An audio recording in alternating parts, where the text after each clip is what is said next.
this to the ER. Do these guys have any idea what they are talking about? Get squared away. Spiritual. Get squared away. Emotional. Get squared away. Mental. Get squared away. Physical. The podcast that'll help you get squared away. We are back with another episode of Squared Away. What is up, dude? Ooh, all good. Been a good week. Been a challenging week as you're making fun of my Post-it notes.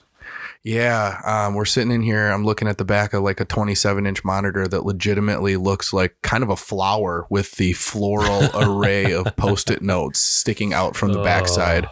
It's pretty gorgeous. It's part of my learning. If I buy you like a bunch of different colors, will you alternate them so it looks like flower petals? You have different colors. Are they color coded? Kind of in my memory. Okay. But it's how I learn. So I'm completely learning a few new things on the work side. So new things? Yeah, which is awesome. At like 50? That's 50. Impressive. I know. Trying to keep the mind sharp. We were just talking. I was telling Martin, I think that my memory storage is full, and it's like a boat that just is bailing shit out the side when it tries to put new stuff in, because every time I picked up my camera to shoot some pictures today and I had to remember how to change the settings, and it's just like my memory's like this little guys in a boat that are just throwing shit out like, we don't need this anymore. Dang. So yeah, I go through a process called value stream mapping. So I write down all the notes of the process, and then I figure out what's of value and what's not, and then create a new map, and then I put it in my Microsoft OneNote. I'm not a Microsoft fan, but OneNote seems to work for the occasion, and that's how I learn. Processes. Yep. That way I have what I end up with literally almost by accident is the true SOP. Nice.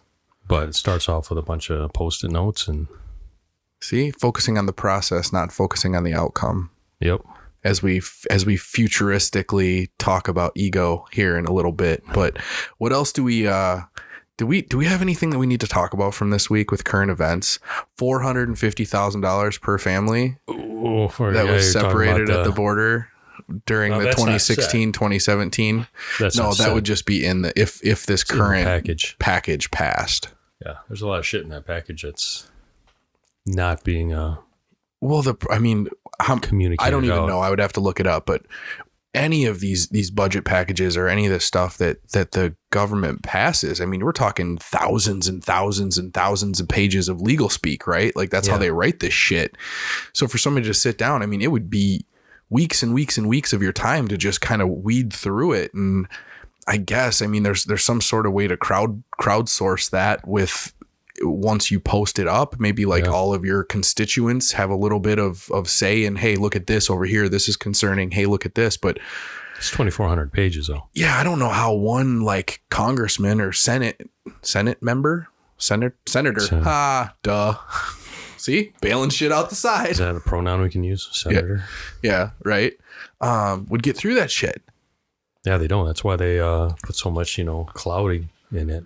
It's just so they can, slip crap in. But if you really think about that, 450,000 per immigrant that was separated at the border, how do you prove that? Because if I'm going to be, really honest, I think probably close to 90% of them relate to child trafficking. So you're going to basically be paying child traffickers. I mean, yeah, and that's legitimately, that's what it's going to be. Yes, it sounds great, but wherever there's money being handed out, there's a shit ton of people that are like, yeah, it was me. Yeah. It was me. I was part of that. Yeah. And how they're going to identify it, they don't know. But it's typical of the party. They don't have a strategy behind it. It's just putting a bookmark to it and slapping some dollars, and they might move those dollars somewhere else anyway. So I had a conversation this week, and this kind of goes to the dangerous freedom over peaceful slavery idea that we talk about all the time from, I think it was Thomas Jefferson, right? I had a short conversation with a guy this week, and he was talking about people being shitty on the internet. And he was basically trying to push off the idea that nobody should be shitty on the internet. And while I totally agree with him, like you should act on the internet just the same way that you would act to me in person, I also don't think that you can nerf the world for people, and you have to be able to deal with some trolls before because you're not going to be able to numb yourself from the trolls. You're not going to be able to block yourself off from the trolls. So if you just want everyone, to try to be nice, you have no ability to deal with the people that are not nice. And no matter how much you try, there's shitty people out there. Whereas I feel like a more sustainable mentality in person and on the internet and in everything is to hope for the best, but prepare for the worst, right? Like, I'm not going to try not to give energy to the trolls, but I'm also going to be able to let it come in and let it go out, which, trust me, is way easier said than done, because you'll get 50 comments on a post that you do online, and the one that's a cunty comment is the one that gets your attention. And I think they know that. That's why they do stupid shit, right? Contrarians write dumbass shit. I don't even know if they agree with half of it. They're just trying to feed their ego with some sort of a response. Just be on top of your game and, respond with a gentle truth. That's all you can do. Or just ignore the shit out of it.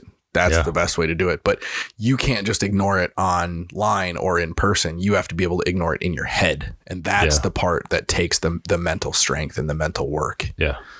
You can't let them occupy your mind space. Yeah. So what else we got in current events? Is there anything else we need to cover before we get into our pillars? I don't know. I didn't follow the Alec Baldwin saga. So I sent you the picture. So we talked about in the last podcast, like, how does this even happen? Apparently how it happened was crew members were using this pistol for target practice, like, or practice or shooting it, right? Because they're filming probably out in the desert. So they were using this pistol with live rounds to shoot targets, and then it never got cleared.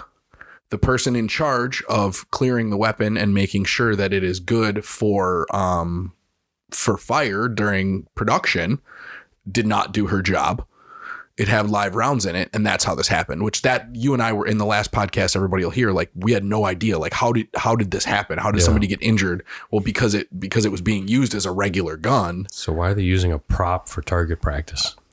Well, I mean, it's an old Colt revolver, right? Like, right. I mean, it like, yes, you're right. But if you and I were on a set, right, and let's just say we're just hired hands on a set, and we're moving shit around, and the set closes down, and maybe there's like some H&Ks, right? Like, or like an MP5 or something. And we're like, fuck, I've never shot an MP5, like, I could see us like running a few mags through a random MP5 that was supposed to be used. I mean, I'll run a few rounds in, but I'm going to clear that stupid thing and 100%, like, not leave it sit there. Yes, 1000%. You're right. But that was the first thing my wife said, was like, why are they using this for that? And first of all, I like had to draw the line there. Like, I could see that being something I would do.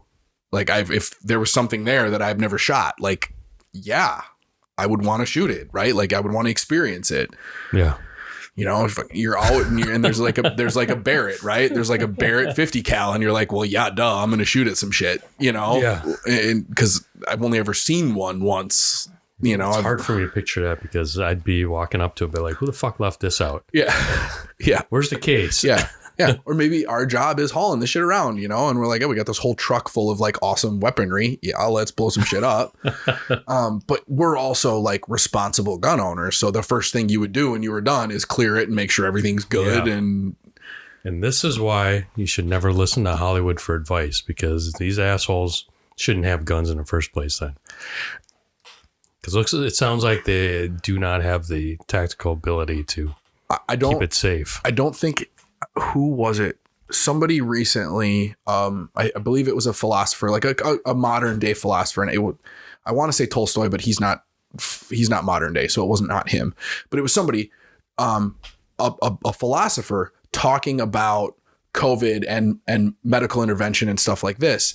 And it was a quote that was on the front of a news story. And the first thing I wanted to be like was like, stay in your fucking lane. And that's kind of how I feel about Hollywood. Like, exactly. if I want opinions about how to create a film, or if I want opinions about how to act like somebody I'm not, I will look to people from Hollywood. But if I want medical advice, I'm not taking it from fucking Mila Kunis or, any Ashton Kutcher or any of these people. If I want opinions on if I want financial advice, I'm not going to go to any of these assholes. Like, we put them on a pedestal, but the thing is they're really good at one thing. Everything else that they have is just an opinion, and we all have opinions. They're like assholes. Yeah. Right. Especially when these assholes make tactical flicks, and they're all tactically like insanely stupid. Yeah. So, so that's the thing. That's the problem with putting people on a pedestal. Is like, yes, they are great at one thing. They are known for one thing. That doesn't mean that any of the rest of what they say has any value or validity. Right. Probably the only guy. I mean, I have a lot of respect for Keanu Reeves. 100%. And I'm sure that dude literally, I mean, he trained. Yeah. Not just in the shooting, but in the jiu-jitsu form. And he's just. And definitely Dan pretty Brazilian. Solid. What? Let's not talk about that asshole. Yeah. Sorry, I had to. I just got reminded this week about the was it the car shooting? crash? Yeah, the Vegas. Yeah. I just got reminded about that this week. Trying to get the cop to give him his gun. Anyways, move on. Like, I had to poke fun there. Yeah. Oof. So physical, got my 500 meter swim this week. Yeah, I saw that. I was like, damn. And not only did I get 10 laps, I did 11 laps because I lost count and I was video recording it. And I was like, if I get done and I watch this and I only did 9 laps, I'm going to be so fucking pissed. So I did another lap. So I did 11 laps. Biggest reminder from this whole, it's been a month and a half or 2 months of swimming 3 times a week. And some of you guys might think a 500 meter swim, like that's not dog shit. Like, I've never swam more than 1 lap at a time in my life. Like, I'm not a swimmer. We didn't grow up with pools. I went to the city pool from 0 to 30, probably. I've been in a pool actually swimming maybe 20 times. Like, actually swimming, not like playing around at a water park, but swimming. Yeah. So for me to go from that to a 500 nonstop was a big fucking deal. But what it did is remind me to concentrate on the process, because if I would have only concentrated on the goal from day one, I would not have gotten in the pool every day and been really bad at it. And then a little bit less bad and a little bit less bad. And when I got to 7 laps, and I knew that like Thursday, Friday was probably going to be my best bet. Because the weekend is hit or miss, right? Like, if we go do something on a Friday night, I'm not going to perform that well on a Saturday or whatever. And we have a wedding tonight, so I would not perform well tomorrow. And then it's the first. So Thursday I jumped in the pool. I'm like, well, I'm just doing it. Like, those last few laps, because I knew I could do 7, because that was as far as I've gotten. I was like, those last few laps, I'm just not going to drown. Like, that's the goal here, just not drowned. Yeah. And it was good. Like, it felt fine. It didn't feel awesome. Like, I wasn't like a fucking fish in the water, but I got it done. Oh, that's good. But it's the process. And that's the biggest thing. And controlling the ego, like we're going to talk about in a few minutes here. I sucked at that. I did not like it. I still don't necessarily like it. I jumped in the pool Friday, and it wasn't like I was all of a sudden magically like, oh, I did it. Now I'm good at it. No, like, it was still dog shit. Oh yeah. Yeah. But it's the process. Absolutely. It's focusing on the process. Yeah. Process, the goals will come. Yeah. I mean, I didn't do my run yet, but I've just been, like we talked about last time, just been focused on getting healthy with my joints and with my back. And about, I'd say 4 and 5 nights ago. So I do the inversion table. I'll do a regular pull-up hang, and I have some other traction devices that I use. And 5 nights ago, my back just, all of a sudden, it just released. And, I've been doing well, but not as good as, I was doing a Cobra pose, and it looked like I could have done a 90 degree, which I have not done in a long time. And what that means is that everything, I'll give some props to knee over toes guy too, because my knee problems have just been following in some of his exercises. So I've been doing a lot of therapy. So part of that process is to be able to run without pain. But after my back released, and I've just been still doing all my traction and stretches, full stretches every morning when I wake up. My lifts, I pulled, 465 of my deads with like no problem a couple nights ago. I think I did heavy squats that morning, went back into the pack that night just to do deads. And it was like nothing.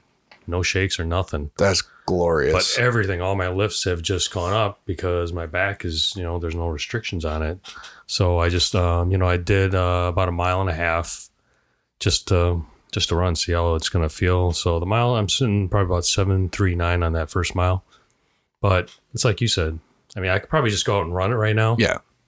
And I'll probably, be a 7 and 8 minute miler. But running is one of those things, like it's, I don't know, 70% mindset, 80% mindset. Yeah. Like I told you, Goggins in your ear. Like I know when I first listened to Can't Hurt Me, I started running because that's what everybody does when they fucking read Goggins' book. They start running because he's a savage and he's a total fucking animal. And if you haven't read it, it's Can't Hurt Me, David Goggins. It's amazing. It's his story from his trash childhood, getting the shit beat out of him by his dad, to being an overweight,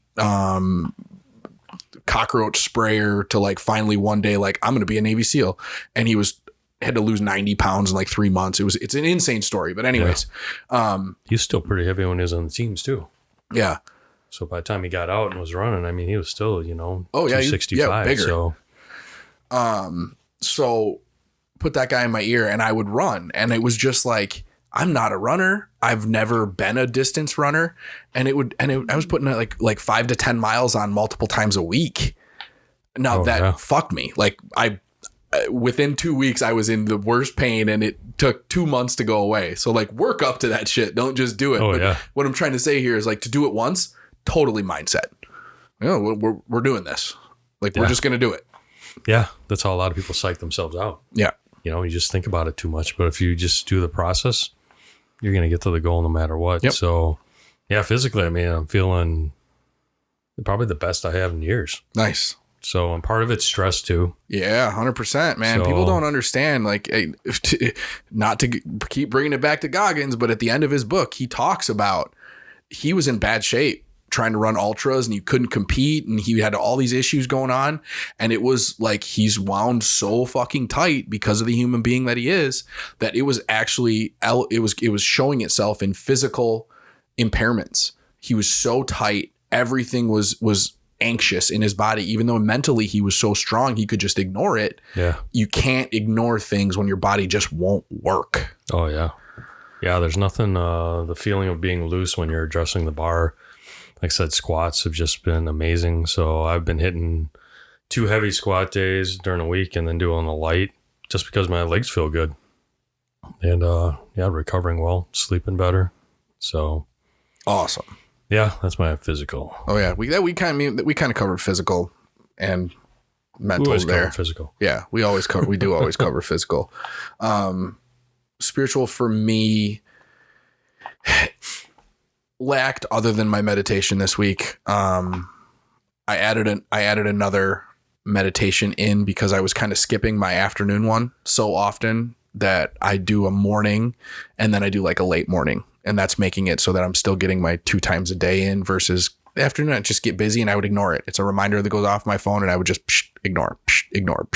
So I look back, I'm like, all right, how can we fix this as a problem? Well, added one more in the morning. Instead of having one in the morning and one in the afternoon, I have one early morning and then one around like 9 or 10 when I can actually, I'm still not like so involved in the day where I like can't get it done, or can't is a bullshit word, where I don't get it done. Yeah. So that's where I'm at. Just still doing concentrating on the breath, the mindset, just kind of getting better at controlling my own mind, because that's been the biggest gain for me over the last, 10 years. Oh, that's good. I mean, spiritually, I'm doing well. I mean, YouVersion has a good, daily video to go with their daily verse. And then, I've been working a lot on gratefulness and humility.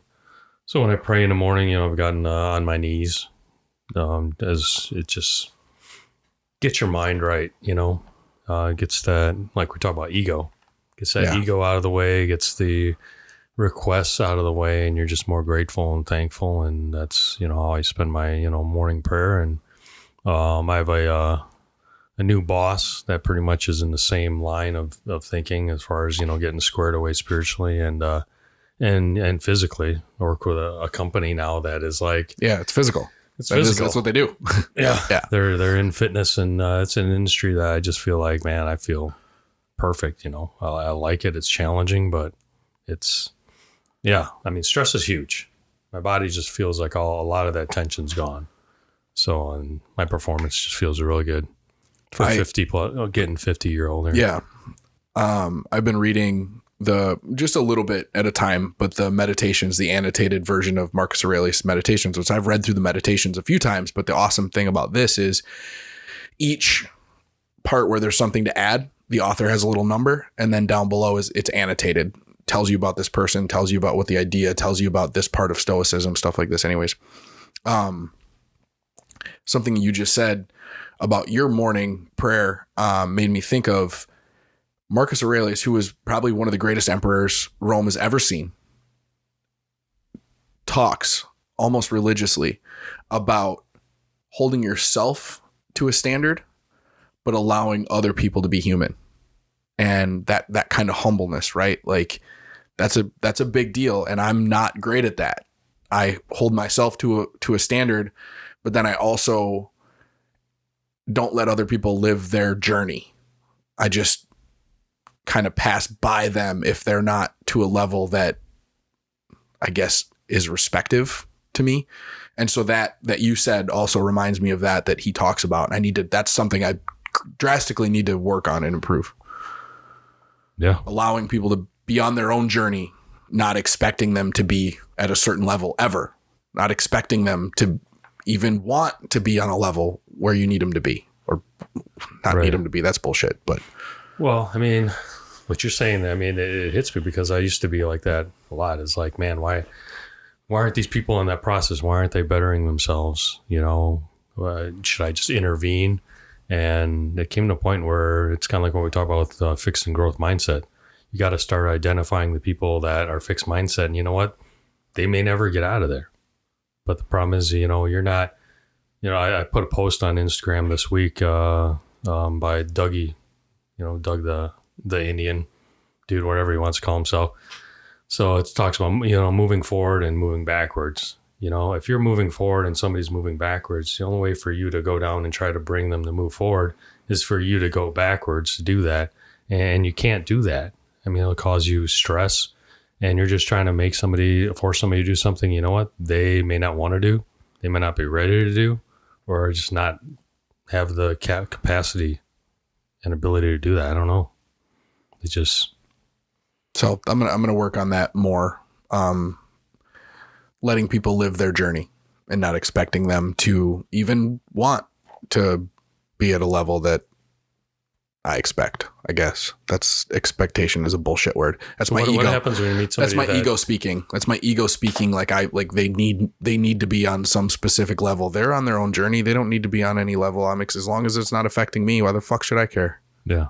So what do you do now when you run into somebody that is not at the standard? Currently, right now, I just move on. I just ignore them. I don't even give them the time of day. Okay. That's not proper. That's not a good human being. You just ignore them? Yeah. Yeah, but what else are you going to do? I don't know. Ask them how their day is. Ask them how their kids are. Oh, you totally ignore them. Okay. Yeah, basically. I'm talking, I thought you were like, no, basically. I thought you were intervening and trying to, no, I don't necessarily. I mean, I don't intervene. I don't intervene. What I do have a problem with is a lot of people around me have seen where I've come, because I started out fat and slow and lazy and dumb, and not really dumb, but all the other things. And now I'm here, and I went from size 42 pants to size 34 pants. And I went from questionable accomplishment at work to top performer. And I went from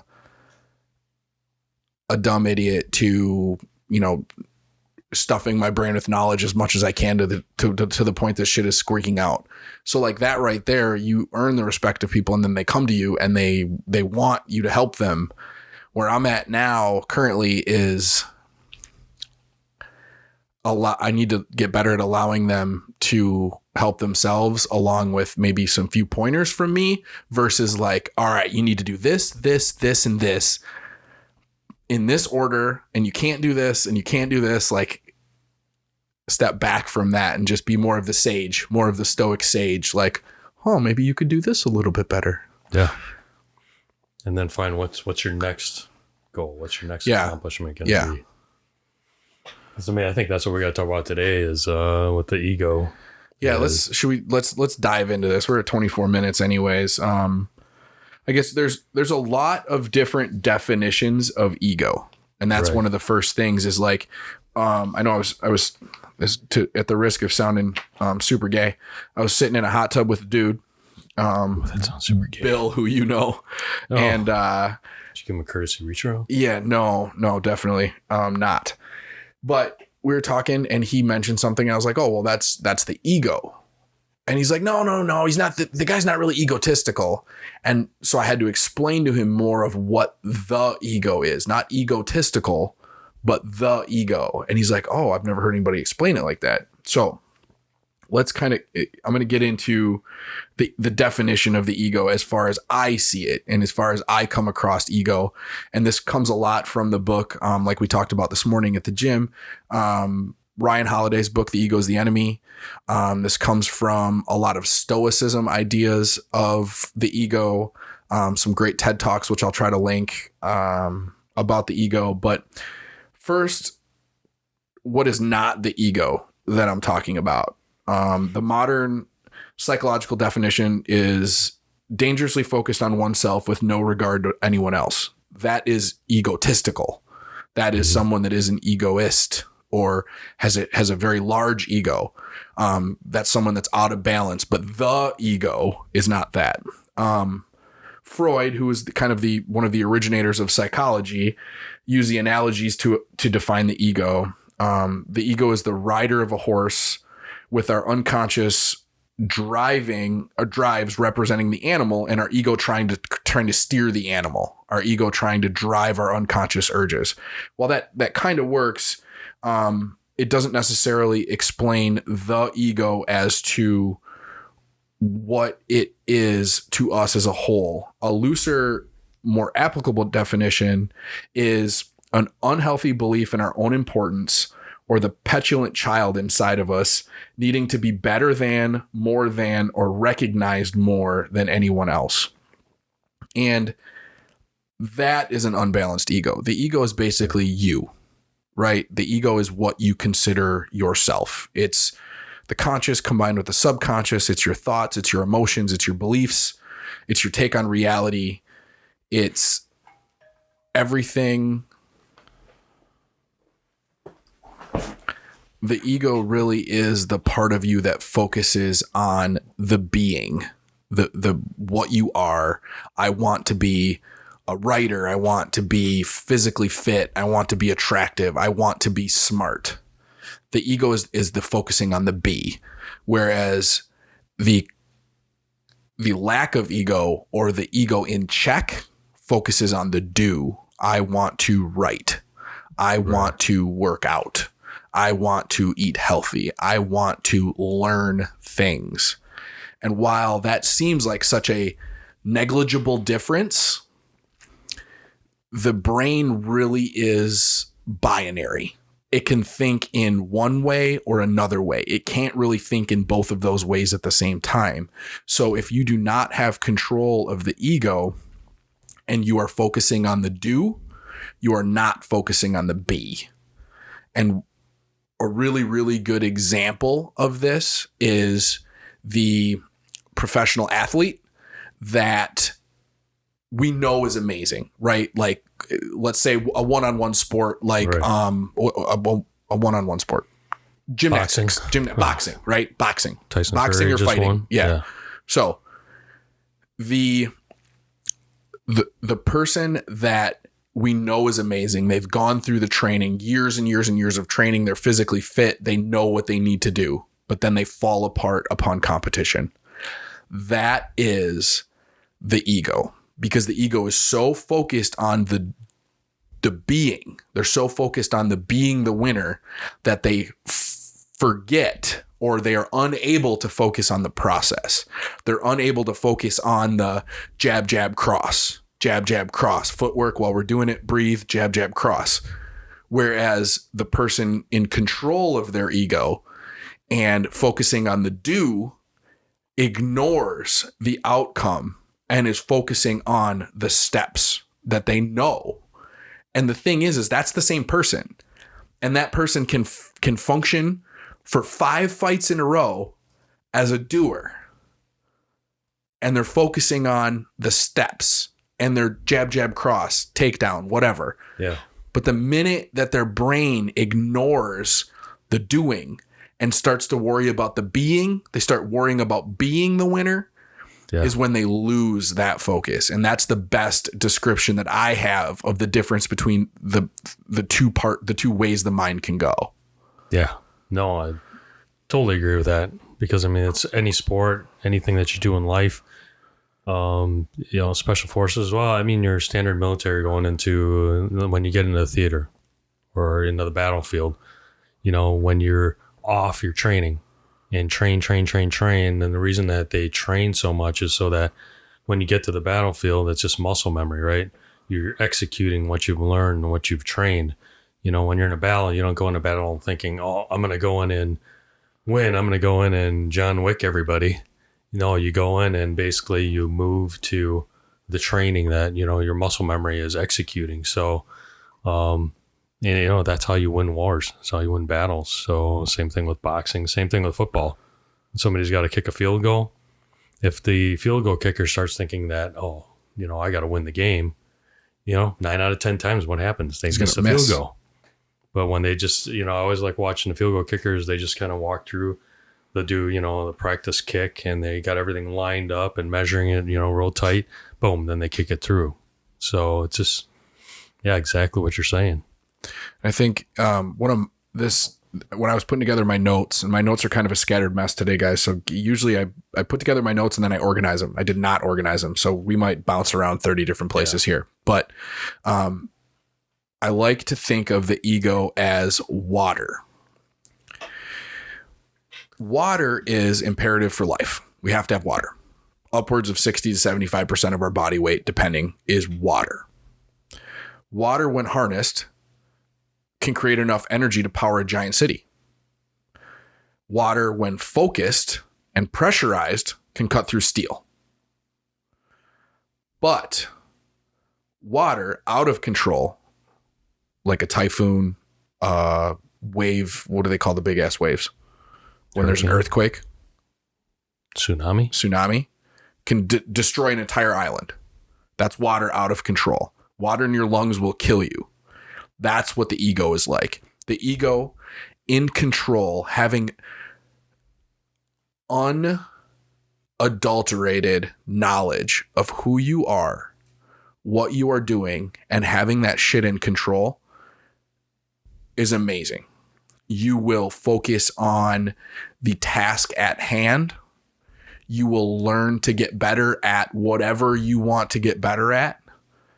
But the ego out of control is putting blame on someone else for you not being good. It's being scared of failing. And when I say scared of failing, most macho men are like, I'm not scared of failing. I'm not scared. No, you're not. But you won't go do things that you're going to look bad at if the ego is not in check. If you have a sore joint, you will not go in and do, just bar bench press until you can get yourself back to where you need to be. You're going to ignore it. You're going to not do it because it makes you feel poorly and you think that you're being judged. Yeah. Which is a whole different worldview. Yes. Because a lot of people expect that the guy that's going into the gym, well, that person's, egotistical. But, they look at the person that's sitting around the fire making excuses for why they can't do anything because it's, it's so-and-so's fault, or it's the man, it's the company, it's their boss, it's, their relative, and they sit around and say, oh, yeah, I can't be this because of that or because of this person. Well, they never look at that guy as, egotistical, right? But actually it's that is the ego, around. Right? Like that, that is, and that's the big difference between egotistical and the ego. What's the tennis player? Steve McEnroe? Is that? Oh, John McEnroe. John McEnroe. The hothead? Yeah. Hothead. Yeah. Right. And so John McEnroe had super funny, but John McEnroe had zero control of his ego. immediately, and I don't remember what book this is from. If anybody remembers, shoot me a message. But it goes into all of the different things that Johnny Mac would blame his losses on. Yeah. And it breaks it down like this. And it says this specific match he blamed on the temperature. This match he blamed on the racket. One time he had a screaming hysterical fit because the sawdust that he put on his hands or rubbed his hands in to dry his hands was not coarse enough. So his manager, I think, ended up paying some woodworker $20 to grind up some finer sawdust because Johnny Mac would blame every single loss on something other than himself. And that is because he had zero control of his ego. Yeah. The problem here is Johnny Mac was a great tennis player. How much better could he have been if he looked at every loss and said, what did I do wrong there? How can I improve that in the future? Oh, right. Because if you're blaming on someone else, you have zero ability to look at yourself. Yeah. Yeah. That's the difference between good to great, right? Yes. I mean, when I look at Webster's, I mean, everybody has a level of ego, right? You have a gauge. Yes. So, Webster's defines a person's sense of self-esteem or self-importance. But the thing is, when you let it get out of control, I think that's where Holiday was leading to is, he defines it as an unhealthy belief in our own importance. Or, a lot of times we refer to it as you think you're more than what you are. And, Pat Riley, the old Lakers coach for how many years, called it. And I like what he said is it's the disease of me is how he defines it. And, going back to your story about, your life story is about losing weight, body transformation, right? Going from a certain body and mind transformation. Lifestyle from one end, lifestyle to another, and it affects you mentally. Yes. The 4 pillars. And I got in conversations this week about the same thing. There's, a lot of people that go through that transformation, but a lot of them that I see come out of it, their ego gets so overinflated that they totally become this monster, this me. And I think what triggered that too is your wife posted something about validation, about there's so much, I think, peace or something in your life when you're not searching for other people's validation all the time. And I see a lot of people that go from, losing 50 or 100 pounds or whatever, all of a sudden they hit social media just looking for that validation of, hey, look at me, look what I did. And I think that's when your ego is, out of check. And for, I didn't go through that, so I may not understand it totally. Because I was always, this big built Asian my whole life. Oh, God. Ego. Except when I was like 3, I looked like a bowling ball. Oh, okay. But I didn't go through that major weight loss. Yeah. I've just gone through, I've had accomplishments in my life that I keep to myself, and I got them done, but that's who I was. They're all little pieces that I've put together and ingredients for the stew that I'm, sitting in right now, but I'm looking now to new challenges, new ingredients. I think sometimes that's how we have to look at it to be in check. Is to just say, hey, I accomplished those. It's the growth mindset, right? Can't sit on those accomplishments and, hope that people are going to keep validating you. I'm not going to go write books about, jumping out of airplanes and sign books and live that till I'm 70 of who I was. The ego seeks validation, and that is always the ego's job. The ego is always focusing on the future. It's always focusing on the validation. It's always looking to be praised.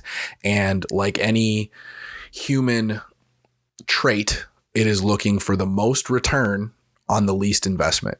So that's why the ego is the part that posts on, your social or tells people about something that you're going to do.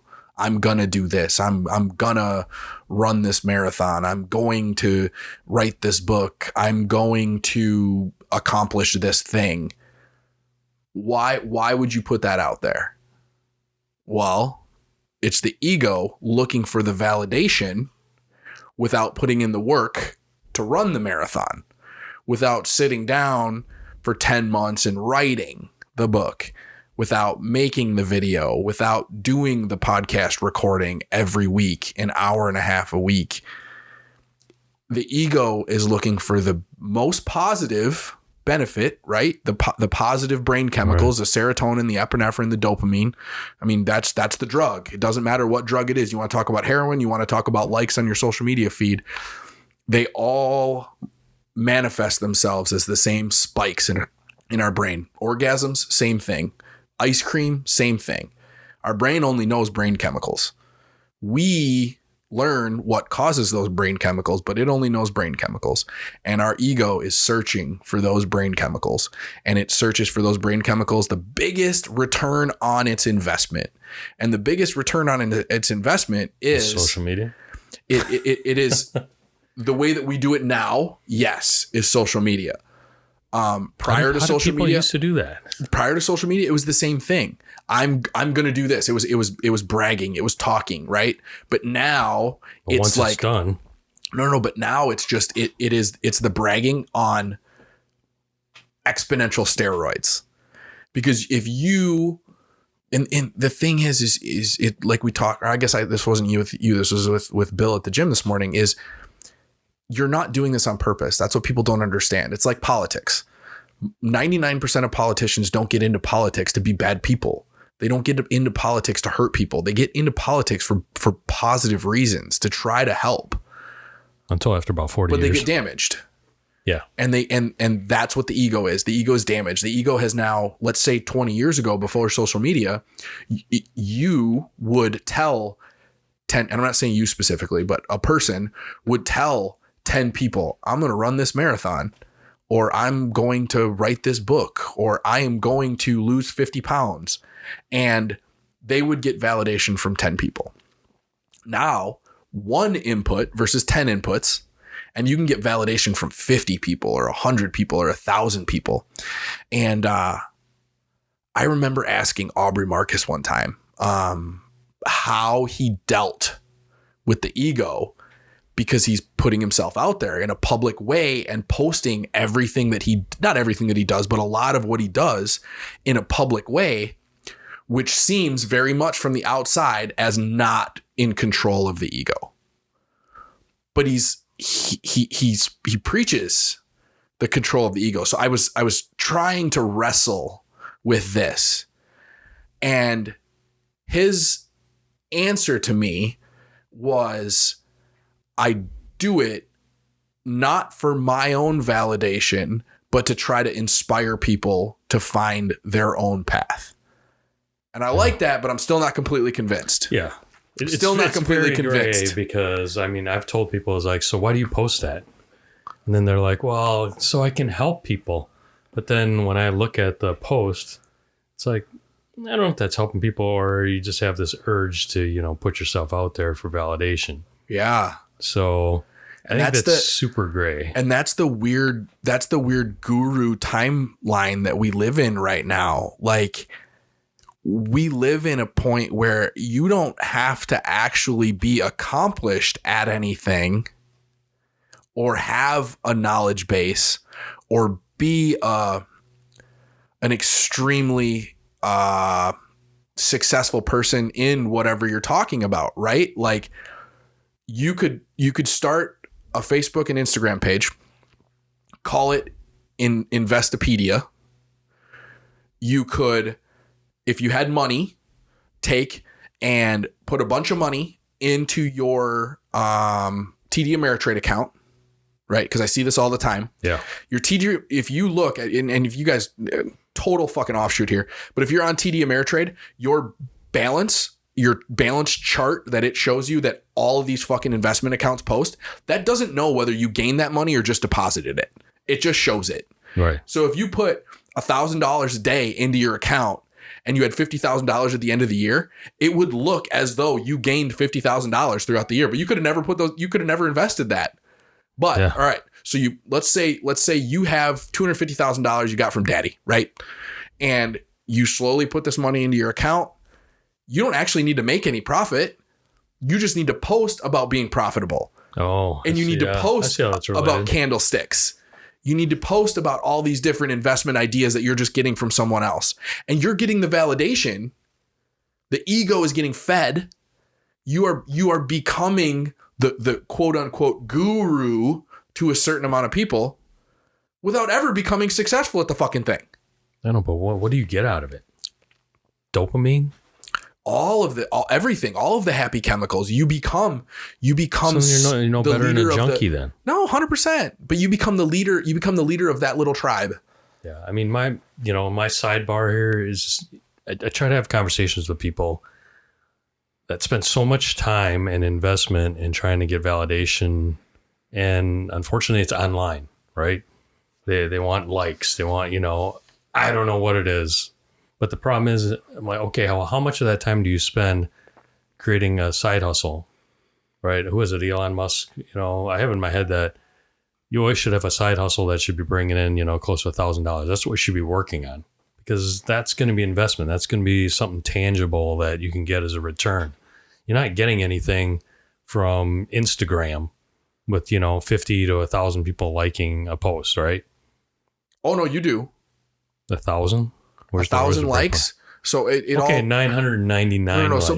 But so what I'm saying is, you're building a following, and once you build that following, then you monetize that following. I mean, that's what the idea is there. If you want to talk about how these people financially gain, is like the investment so guru. Most people we know though. Oh yeah, most people we know are never. Brand. Most of the people we know are not accomplishing anything financially beneficial. Yeah, because there's 900 million Instagram models out there. Yes, and think that they're gonna that's their career. Yeah, and not making anything where you become profitable is, let's say our investment guru that I was just talking about, where he would become profitable would then be selling an online class for $100 a pop. Or I know a lot of the investment groups, they have like you have to pay monthly to be part of their group to get their personal content, because once you get their personal content, you can see what they're investing in, and you could legitimately just copy what they're doing if you pay their monthly fees. Yeah. But not to totally sidetrack from what you're saying, right. But if you build the following and you're intelligent enough to monetize the following, you can do it, but you're not getting paid by Instagram for 1,000 likes. Yeah. No. So yeah, unless you have a niche or you are, have some awesome marketing strategy for yourself, but so that's the problem with validation. To get anything else out here from my notes that I want to get out, this is an amazing quote from Adam Smith.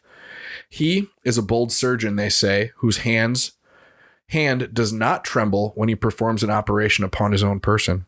And he is often equally bold who does not hesitate to pull off the mysterious veil of self-delusion, which covers his view and deformities of its own conduct. So if you are not mentally strong enough and in control of the ego enough to look at yourself without those rose-colored glasses on and actually see your weaknesses, actually see your addictions, actually see your wastes of time and your excuses that you make to yourself, right? Because it doesn't matter how good you are, you will have a time where you make an excuse for yourself. Yeah. I'm not going to do this today. I'm not feeling it, or I'm just, I got to do this tomorrow. I'm not going to do it today. Like, if you do not have the control of the ego, you will do that all the time. And even if you have control of the ego, you'll do it once in a while, but you'll catch yourself and you look at yourself and go, shut the fuck up. That's true. This one came from one of the TED Talks. The egoist and the perfectionist wear the same outfit. The perfectionist falls into the pattern as the egoist, or into the same pattern as the egoist, and generally experiences the same fate. Where the egoist fails at failing because it's the opposite of validation, the perfectionist never moves through the steps, never tries because it's never quite perfect.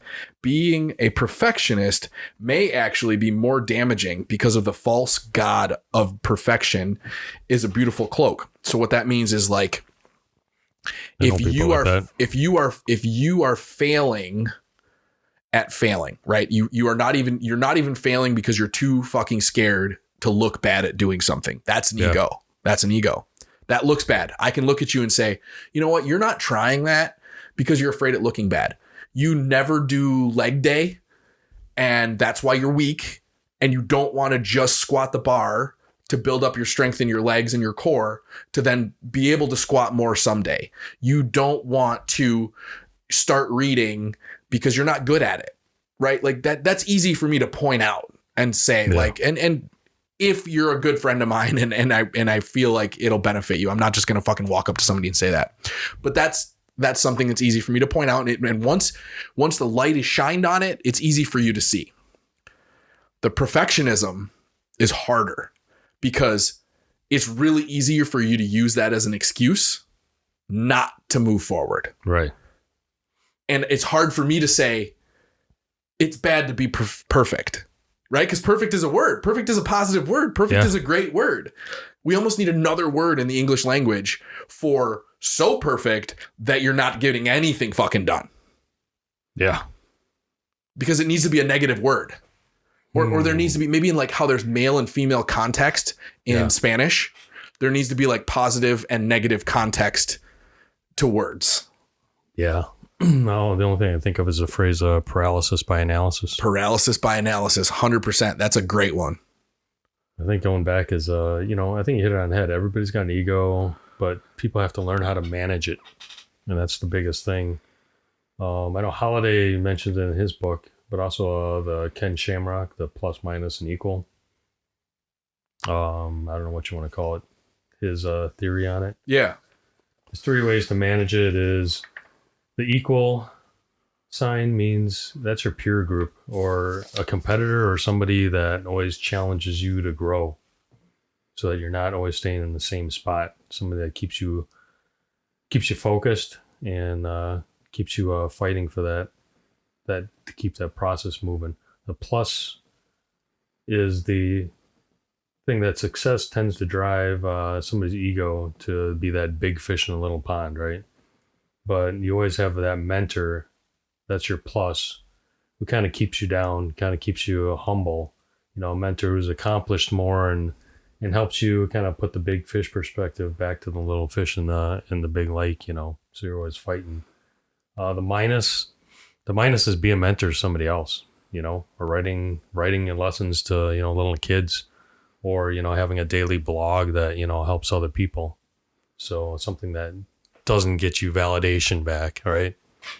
And then the typical way of looking for, the egotistical behaviors is like we talked about, it's always busy seeking a constant approval from other people, or the phrase, what are others always thinking about me?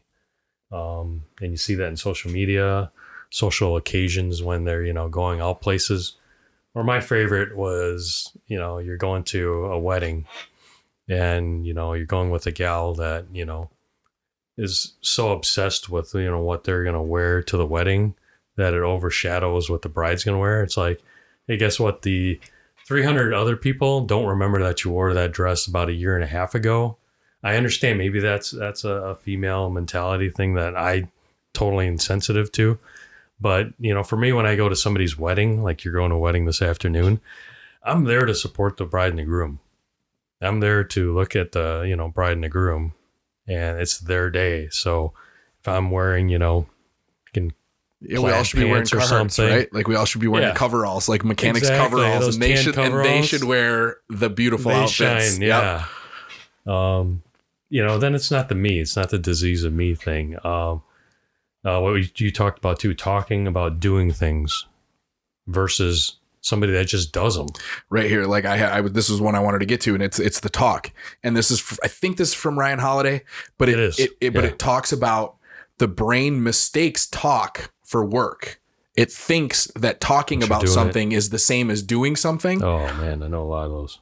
But the problem is with talking, let's say that your brain gets the same benefit as working, right? Talking about a workout or posting about a workout, your brain gets the same benefit as doing the workout. You know what doesn't get the same benefit? Your body. The fucking body. Or the book. Or how the hell does your brain get the same? Your brain doesn't know the difference. I mean, so 54 minutes. they've done studies where they took people and they had them do bicep curls every day for 10 minutes a day for a month or 2 months or whatever. They had people that did nothing. That's the control group. And then they had people that sat still and thought about doing bicep curls. They thought about it. Okay. The people who did the bicep curls got stronger. The people who did nothing didn't. The people who thought about it had statistically significant gains in strength and size. So that totally negates what we were just saying about the body not getting the benefit, but the brain actually thinks that it's doing something just by talking about it. The brain thinks it's doing the work. Wow, that's weird.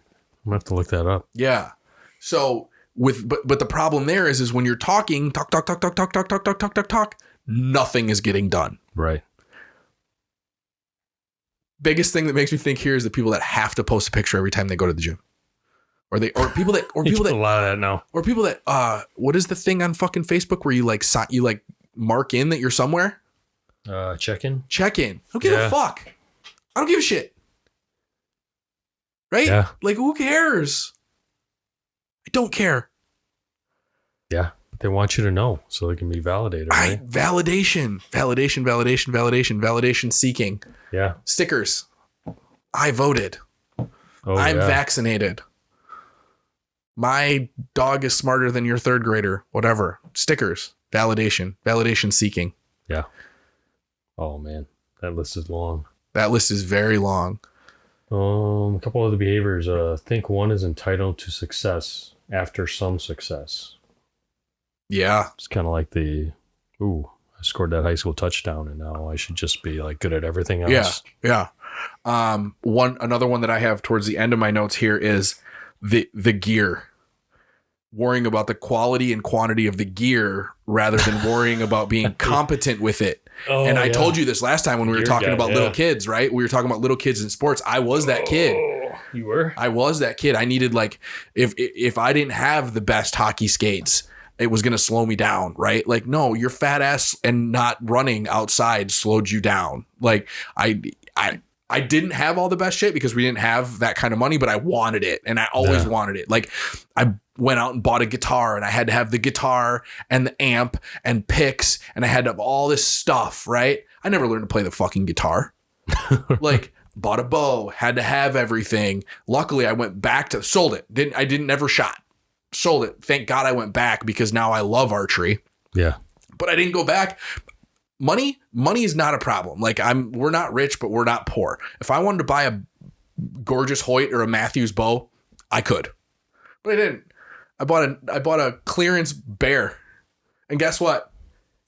I'm working on archery with that, and I'm getting great with that. It still works. It works. You know, the football gloves, right? The catcher gloves, like motherfucker, you're 10 years old. Catch the football. There's nobody rocketing in, 80 mile an hour fucking beamer passes at you where you need some padded sticky gloves. Just catch the fucking football. Yeah. What do you think Special Forces, went in and gone into battle with? Do you think they got to shop at Cabela's and pick out all the great stuff? Awesome stories, right? Like when you hear in some of the Jack Carr books, he talks about that, like the old Special Forces guys that, they had a guy that legitimately was the sewer. He was the guy that would be like, oh, hey, man, I need a fucking pocket right here. And he would legitimately bust out the fucking fabric and he'd sew a pocket in that spot on your fucking shirt. Yeah. Or that's the guy that puts double stitching in because, hell, you don't want that falling apart. Yeah. And you're in a firefight. So, yeah, those were the important guys. Shit duct tape together and zip ties. And it's like sandpaper. Yeah. I mean, literally when you go in, they hand you get issued what you get. That's why it's always so funny to hear you go to stores like, oh, this is the Green Beret version of the knife. This is what the Navy SEALs shot with. And I'm like, looking at all that crap, like, no, it's not. Yeah. They gave you this piece of crap. Yeah. You got issued that. That's it. And you didn't get a choice. Well, you got a choice between a 9 and a 45. And that's it. Yeah. It's not like you can ask them and for one hey, 9 I want or 145. Exactly. Yeah. Right. So you couldn't sit there and try it out and feel it. Here's the pile of shit. Take it back and okay. Get good at it. Yeah, that's it. So it was never how good the gear was. It was how good you were. Yeah. And you can make that, product good. So The ego, the person that has zero control of the ego is the person that buys the new thing, right? Like, as an example, we'll use a bow. Okay. The person that buys the bow, first of all, they have to have the best bow. And then they buy the bow and they got to have the best stabilizer. And then, I'm not quite shooting right. I'm going to need a different rest. And I'm going to need better sights. And I'm going to need a better release. And I'm going to need, no, motherfucker, you need to work. You need to enjoy the bow. Learn to shoot. You know what? How about you start with a fucking recurve? yeah. Get good with the recurve. And this is a stupid example with archery, but archery is really hot right now. So I think it's a great example. Like, no, learn with shit equipment. Get good at enjoying what you're doing. Love the process. Don't go out and buy the BMX bike. And this as a kid, right? Like, don't go out and buy the BMX bike and you need like the $1,500 BMX bike with all the best of everything. No, buy the fucking Walmart special. Get really great on the Walmart special. Learn that you love the sport. And then once you love the sport and you have a talent for it, then, oh my God, you get better equipment. You're going to be even better. Right. But you don't need the best of everything to start out. You don't need the gear so that you don't have something to blame it on. Yeah. And how many gym bags do you see that, people bring in that looks like a freaking locker, and half that shit they don't use? I mean, do you really need to have, wrist wraps? Do you need elbow braces at, 20 some years old when your joints are like rubber? Yeah, right. Do you need all the $100 knee sleeves? Knee sleeves. Yeah, knee sleeves. I don't know what else sleeves. I've seen, man. There's so much crap out there. Yeah. What's the slingshot? Oh, right. I have one of those. Yeah. But the slingshot is for someone that's benching 315 or 350 or 400 that is looking for incremental gains, right? Exactly. The slingshot is not for the beginner that's learning to bench and they're between 135 and 225 and there's that's just for looks. Reps. Yeah. Put in reps. You need to put in reps. Yeah. You need to focus on your form. You need to learn how to do this right. When you get up to an elevated level where you are a top accomplisher for your, body weight, body size, then look to round out all the other things. But all you're doing right now is you're putting training wheels. Yeah. Yep. Yeah. I got one of those, and definitely it's exactly what you're saying. I mean, when you're hitting 300 plus and you're trying to keep your elbows in and you want that, nice negative, but you want that pop up on top. Yeah. That's what nobody wants. Tool for. And I'm not going to say somebody having 135 on there, and I'm not going to say nobody wants to talk about it, but let's face it, that thing is spring. It's a spring. It springs it's a you spring. up. Yeah. When you get down and your elbows are 4 inches below your chest, that thing is spring loaded. It is going to help you lift the weights. Yep. You are. And that's fine. That's fine. Like, I use bands. I use bands on a ton of lifts, but I use bands on the lift because of the extra load at your strongest part of your lift. Right. But you got to have a science to it. A lot of people just buy gear just to buy gear. Yeah. I mean, do you really need those hand grips? Really? I mean, realistically, you shouldn't. So I use grip straps on back day because I can get a lot more reps on back day with grip straps on some lifts. Not all lifts, but a few lifts, right? Like, my grip wears out before I'm fully working my back. Right. Okay. You know what I don't use grip straps on? Deadlifts. No, really? Because if I can't fucking hold the weight, I shouldn't be lifting the weight. Well, I use them after 365 is when I have to use them because I can't go over under anymore because I tore part of my lower bicep out. Yeah. So. Yes, I do not want to have that bicep tear ever. So I'm just going to use them. I'm not going to use them for that. If I can't hold it, then it's too much. Oh, really? Because I don't want to have that kind of tear. Yeah, I'm not pulling 400 plus over under. So when I use the straps and I can go over, then I feel fine. So I use them. I'm 475 over under. Over under? Yeah. And the under is the bad arm that doesn't go straight. Ooh. I don't know, man. Yeah, the physical therapist is like, yeah, you should not deadlift more than 300 pounds. I'm like, go fuck yourself. Oh, that's what they said? Yeah. Oh, really? Yeah. Jeez. But that's, everybody's different, man. And I worked up to it. I didn't just jump in and rip my fucking elbow back apart. Like I made sure everything was strong. I didn't, it worked out from 225 up slowly. Yeah. So, but ego. Yeah. Shining a light on that internal voice that is out of control is the first step, and then learning to control it. Don't make excuses. Be good at failing. Be totally okay looking stupid. Pull off the veil that is insecurity and look at the things that you need to work on. And I think that that's going to pay its weight in gold. Yeah. Agreed? I agree. Definitely agree. Awesome. You guys have a great rest of the day. Hopefully that made a semblance of sense, because I was legitimately rolling back and forth between bullet points from 4 pieces of paper here. And one final word from Siete, grain-free cinnamon crisp. Oh yeah, Siete. If you're out there, Siete Family Foods. I love that stuff. Siete Family Foods cinnamon crisp. We're going to sponsor us. That'd be awesome. Yep, that's going to be our new sponsor. Send a case. Yeah, hopefully they have. Do you think they have some jalapeno flavors too? I don't know. They got a lot of different flavors. Oh, okay. Siete Foods.